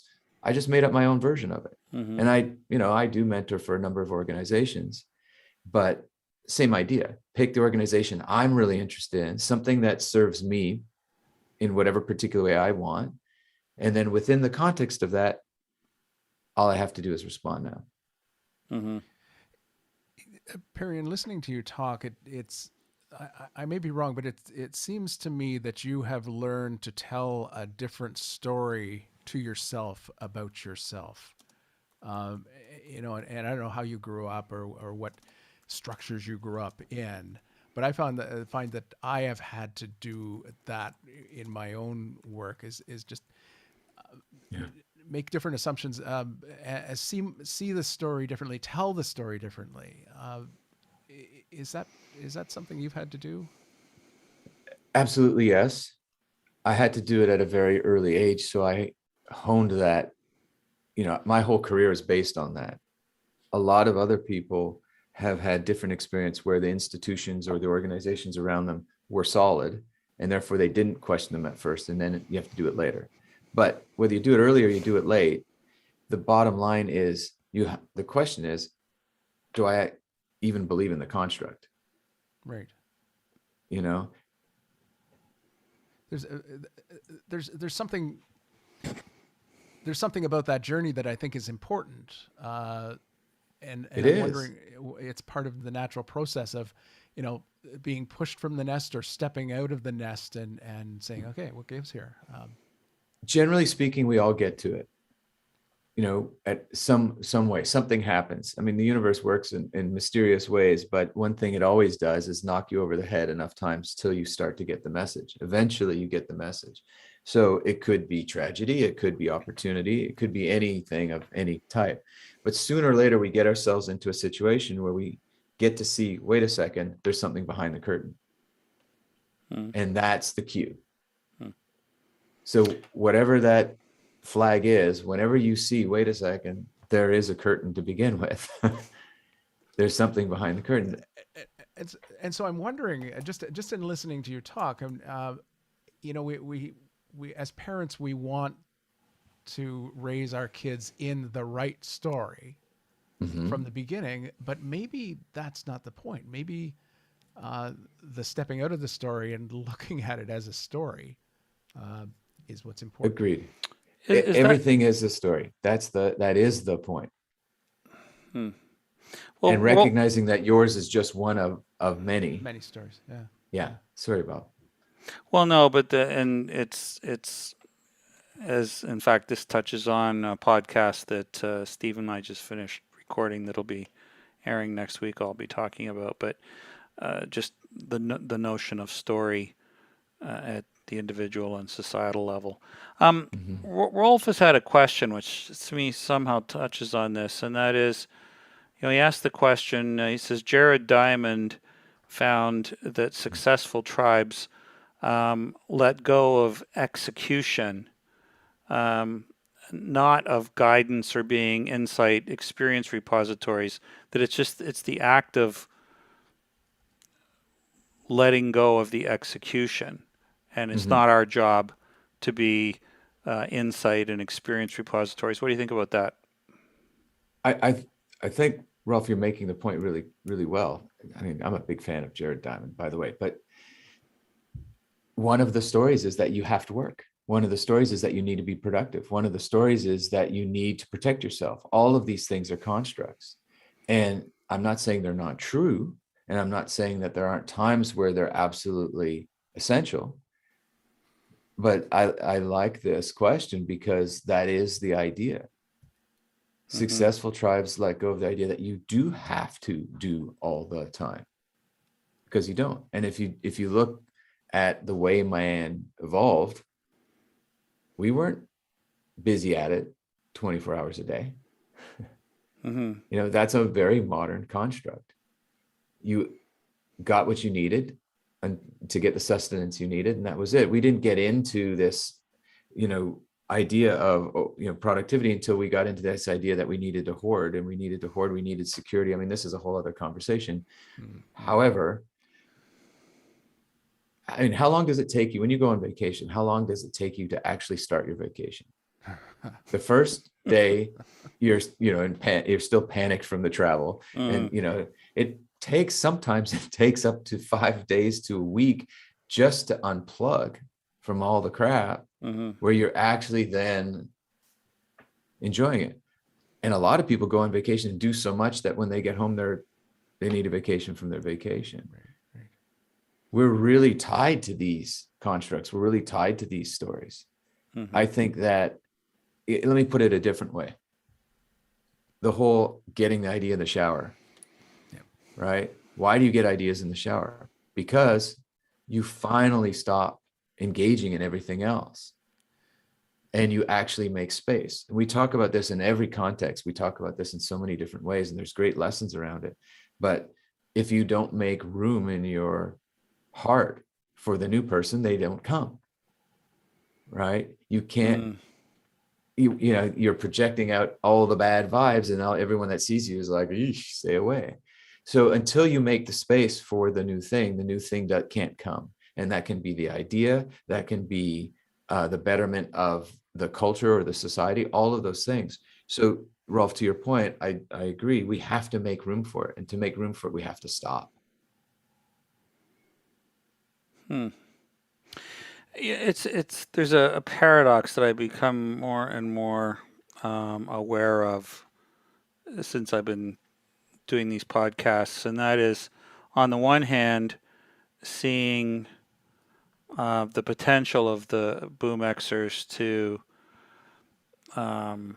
support the succeeding generations, but on the other hand, more and more I hear the language and I use the language of, we need to change everything. We need to, whether it's the model of education, whether it's the model of healthcare, climate, the model right now, which is on everybody's mind, national or global security. This is, and so as we harvest or leverage what we've brought to the table, the real challenge for our generations is going to be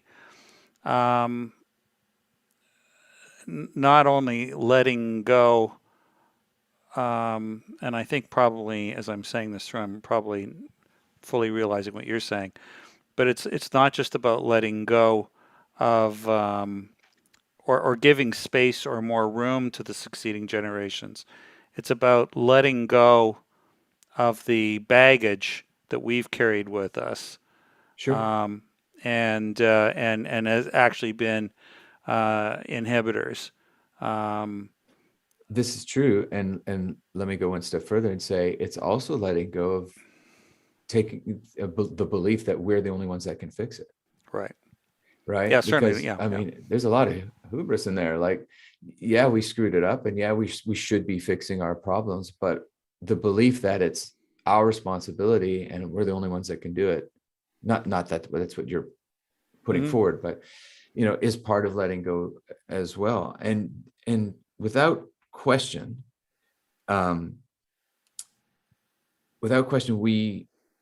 don't want to say the word should, because I don't believe in shooting yourself.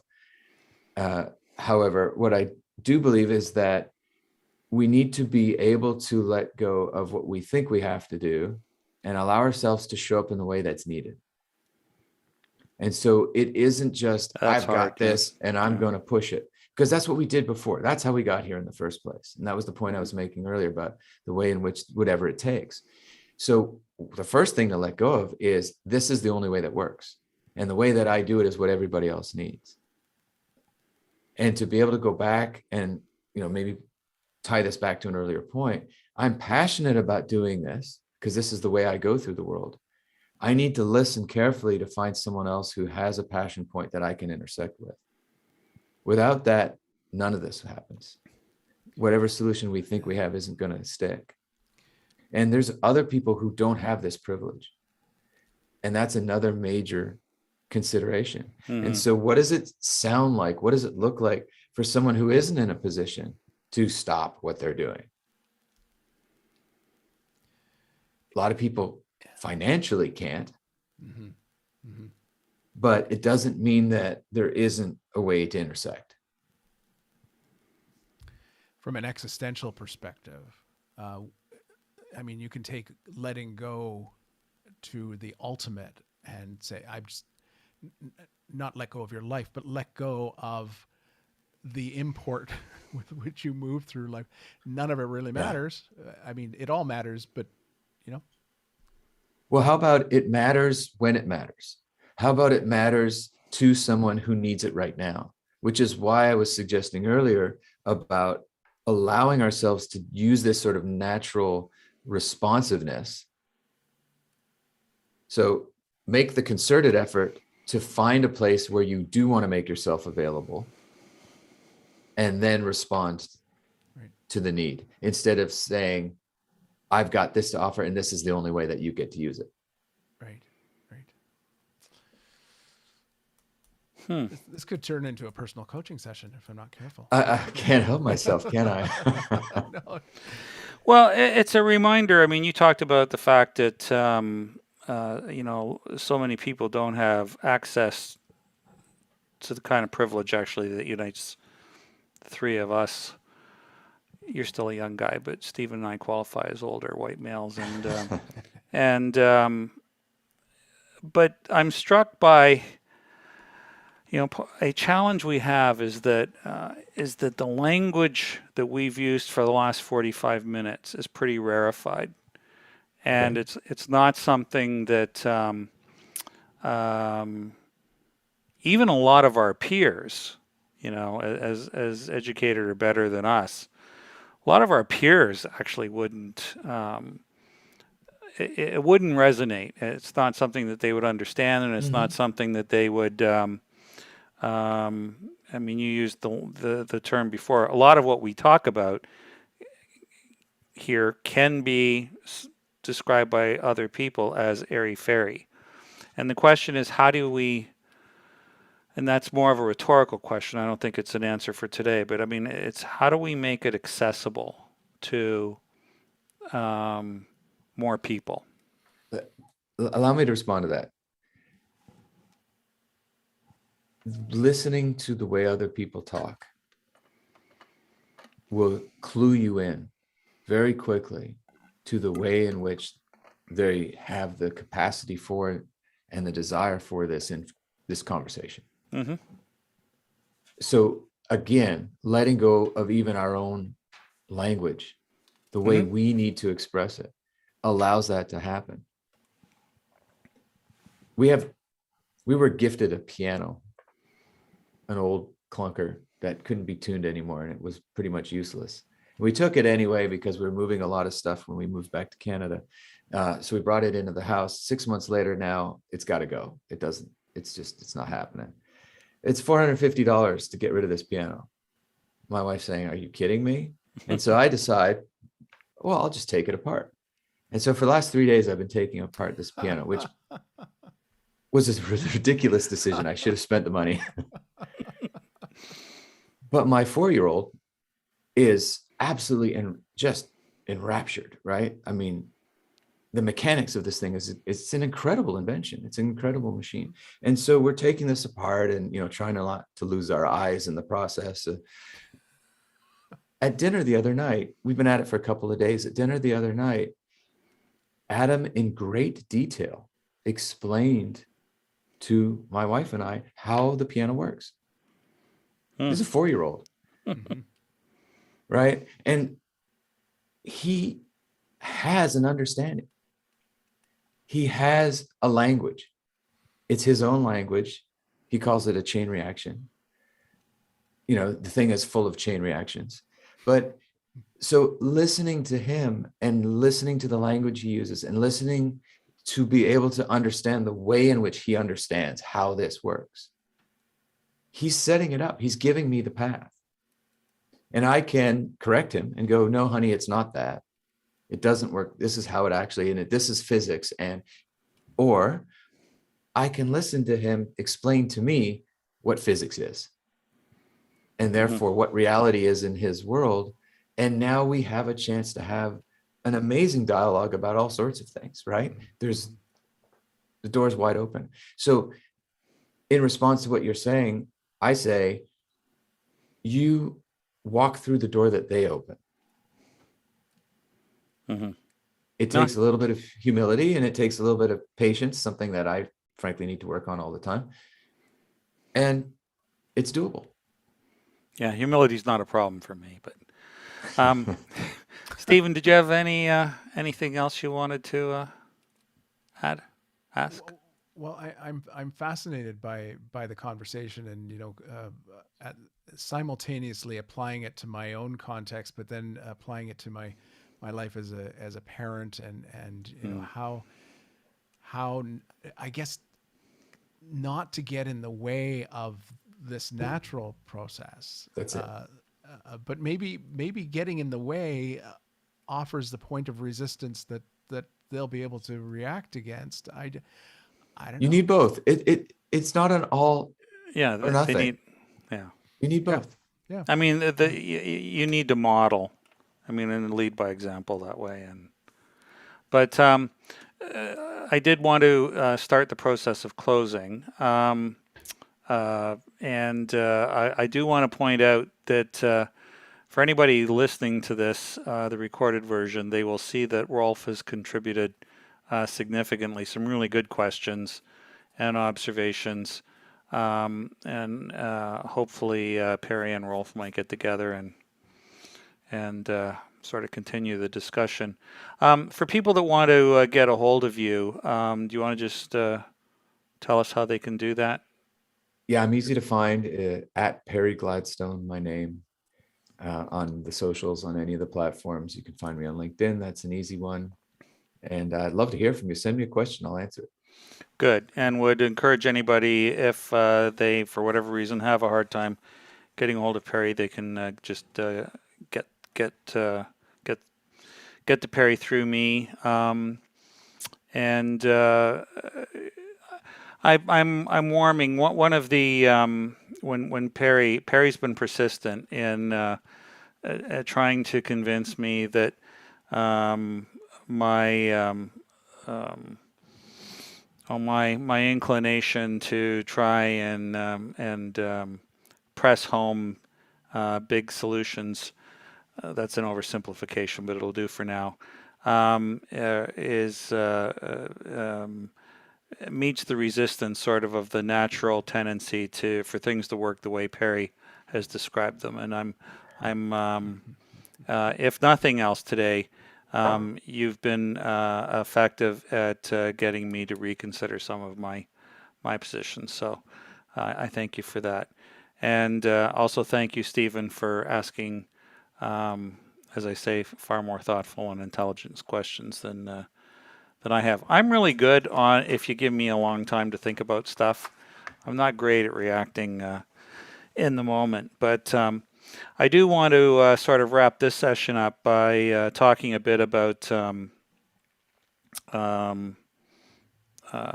the pipeline of folks that we have coming on in the podcast series. I mentioned last time that there was a bit of a hole um, from end of January through to Pat last week.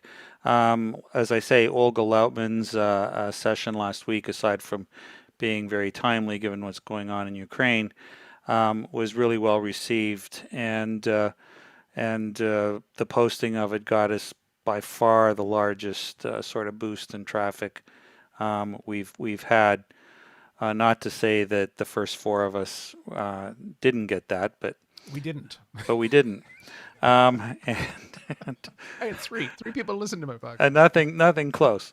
But yeah, we don't talk numbers here, Stephen. It's but we have some really. I mean, it starts to rock from here on. Although a very strong foundation has been laid, but we have Nick Danileyev. I want to do justice to his name. Really well-known futurist is our next up with his thesis that humanity needs a new story, which I don't know of anybody that would disagree with that now. A really, really cool interview with Brian Karem, the longest-serving White House correspondent, and the only reporter kicked out personally by Donald Trump's press secretary. Took a court order to get him reinstated, and he's talking about how the journalism model for journalism is broken, and for democracy to survive, it must be fixed. And he's going to be talking about his best-selling book, Free the Press, The Death of American Journalism and How to Revive It. And then we also have Graham Codrington from South Africa, TEDx speaker, and sort of the working title of his chat is How We Define Work Needs to Change. Let's start with a 4-day work week. That was a fascinating discussion as well. I love that.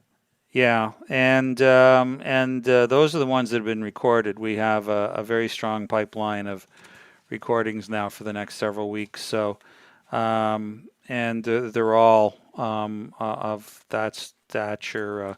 Really interesting one actually coming up on pandemics by one of the leading journalists in the U.S. on biological warfare and pandemics, and what we need to do to avoid the next one. So some really good chats coming up. Was there something you wanted to jump in there and say, Stephen? I would just like to draw people's attention to the amount of work that Bob Westrope is putting into this work. Not only do we record the conversations, and that's going well, but Bob spends an inordinate amount of time. I don't know if it's inordinate or not, but a whole lot of time. Well, it's not ordinate. No, that's not ordinate. It's not subordinate. No. But thinking about what we've heard, placing it in a context, bringing his own self to it. I mean, I do a lot of work in this space, and I don't know anyone that works that hard on setting the tone and the context. And Bob, I just want to thank you for that, because it's a pleasure working with you on these. Well, thank you. And I call the podcast sort of a sandwich format. You know, my setting it up, the interview, and then the as opposed to the live streams, and then But these are thick pieces of bread that are Yeah. sandwich. This is not a saltine cracker. No, I think and Stephen has been a bit flummoxed by that at times, but brevity has never been a strong point of mine. But it's the fun part, and the thing that I think we're supposed to conclude, and that's probably a violation of the way Perry would look at it. We're not supposed to do anything, but perhaps it was one could have imagined that this would happen. But that is the interconnectivity of everything is astounding, and how, as Stephen and I have now listened through, what have we done, 8 or 9 of these now, between the ones that we are public and about to be. And as you're listening to it, it's just the commonality of themes and the interconnectedness of everything. And a teaser might be that Nick's next presentation, he makes the point that there isn't climate change is an issue and income inequality is an issue or personal development is an issue, leadership. It's one thing. Now, Mhm. he describes that one thing in somewhat different terms than I do, but the way he describes it's incredibly resonant with me. And you'll have to listen in to hear, but it's just to say that how much, it's validating of the approach to me of Leaders Expedition. You can't pick one thing and say let's focus on that. The hard reality of it is that it's all those things that we need to deal with. So thanks very much for that, Stephen. I really really appreciate it. It's my passion. I'd rather be doing this than pinning dead insects to styrofoam. So. It's good. Or stamp collecting. So this is and all kidding aside, I mean, you guys know that I do see this as an existential need. Somebody needs to be doing the work or taking the approach that we are in a more purposeful way, if we want to survive. So I would remind everybody, if they're still listening, that we're doing this every other Friday. And it's always 12 noon to 1400 hours. I would always remind people to put it in their calendars and share.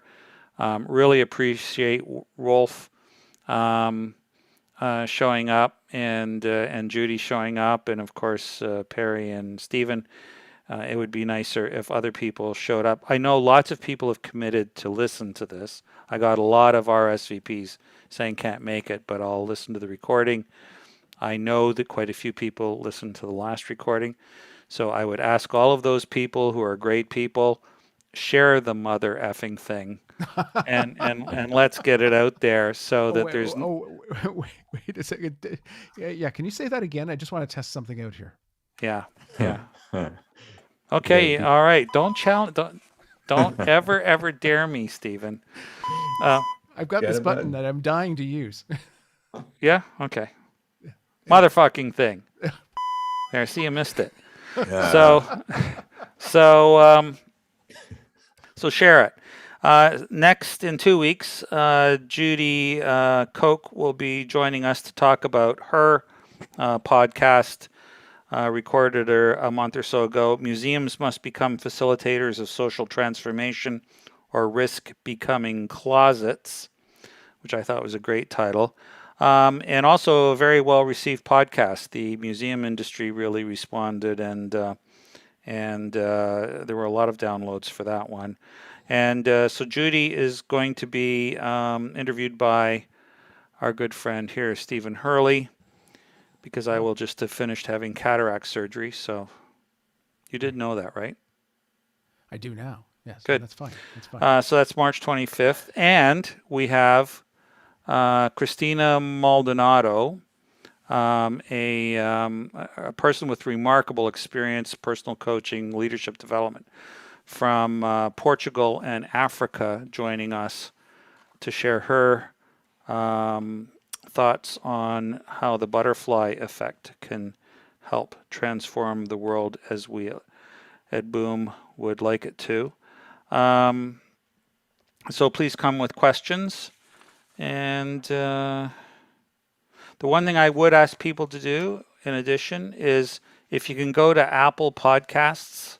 I'm going to say this all the time because I have now found out how important it is. If you can go to Apple Podcasts and rate the podcast, which is Boom, We Broke It, Don't Fix It. So Boom, We Broke It. If you use that for the search, we'll get you there. If you can rate the program highly, that helps tons, evidently.